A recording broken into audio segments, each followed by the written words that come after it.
Ibu Fani.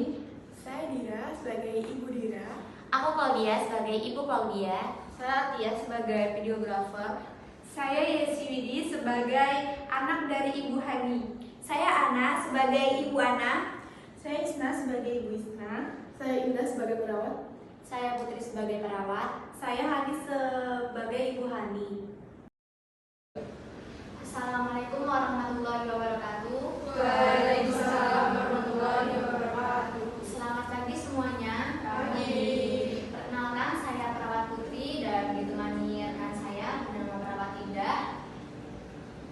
Pada pagi ini kami akan membawakan materi untuk pembukaan hari ini dengan topik pencegahan infeksi seksual menular atau IMS dan pentingnya meningkatkan kesadaran masyarakat setempat mengenai pencegahan LGBT atau lesbian, gay, biseksual, transgender. Betul Ibu-Ibu, ada tujuan dari penyuluhan hari ini yaitu masyarakat setempat diharapkan meningkat pemahamannya mengenai berbagai jenis infeksi menular dan dapat memahami gejala serta dampaknya terhadap kesehatan.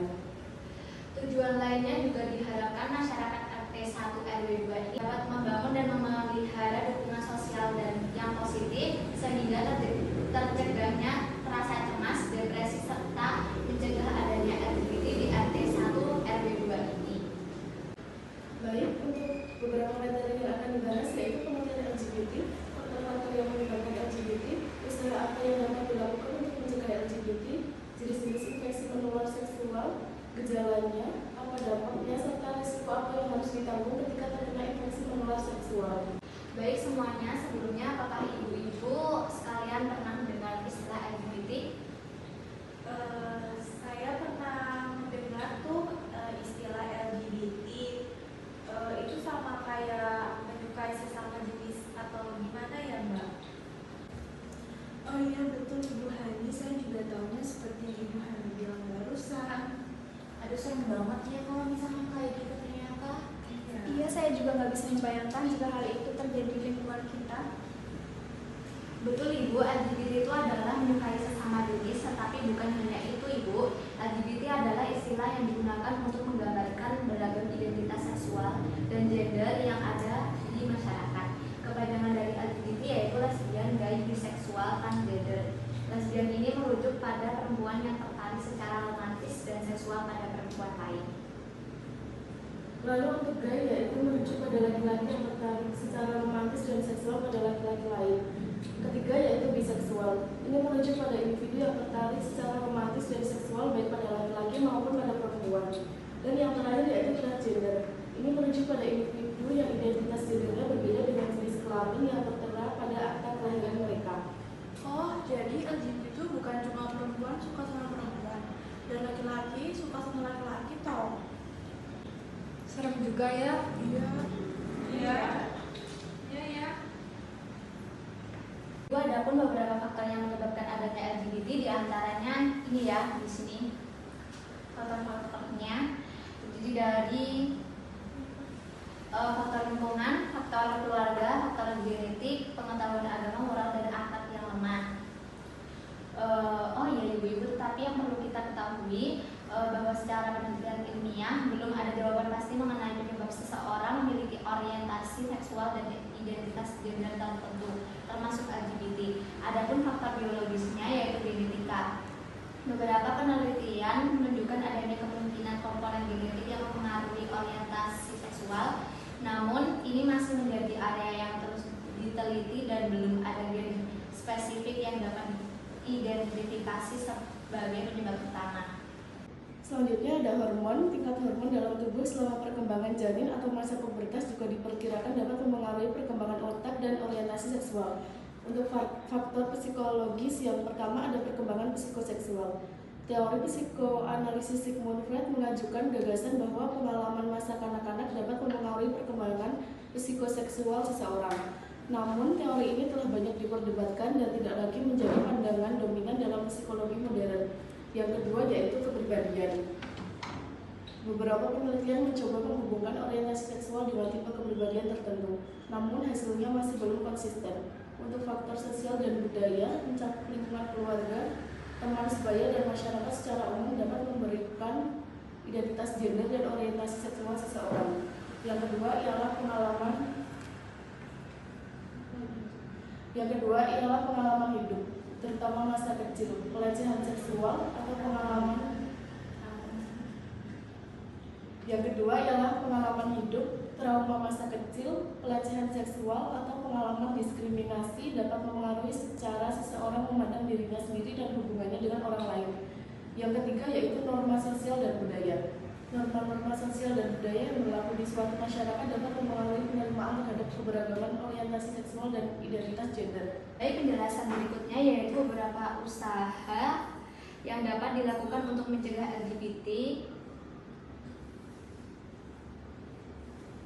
yaitu mulai dari lingkungan keluarga kecil dengan menasihati dan mengingatkan anggota keluarga mengenai menjaga pergaulan, menutup segala celah pornografi misalnya dari gadget, lalu bisa juga dengan mengikuti kajian atau seminar mengenai bahaya LGBT di sekolah-sekolah atau di lingkungan manapun. Upaya dari pemerintah pun tetap ada, yaitu dengan membuat undang-undang yang melarang adanya LGBT sehingga hal ini tidak menyebar semakin parah. Dan yang terakhir ialah diadakannya penyuluhan keagamaan mengenai LGBT yang menyimpang dari aturan agama. Pencegahannya juga bisa dilakukan dengan selalu gunakan kondom saat berhubungan seksual, membatasi jumlah pasangan seksual dengan artian semakin banyak pasangan seksual, semakin tinggi resiko tertular IMS, melakukan vaksinasi, contohnya vaksin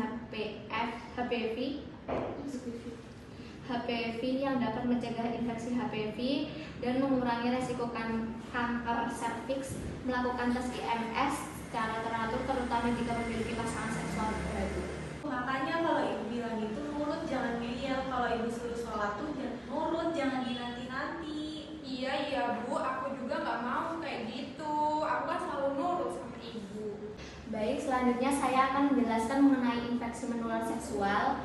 Jadi infeksi menular seksual ialah kelompok penyakit yang ditularkan melalui kontak seksual. Meskipun seringkali tidak menimbulkan segala pada tahap awal, IMS ini dapat menyebabkan berbagai komplikasi serius jika tidak segera diobati.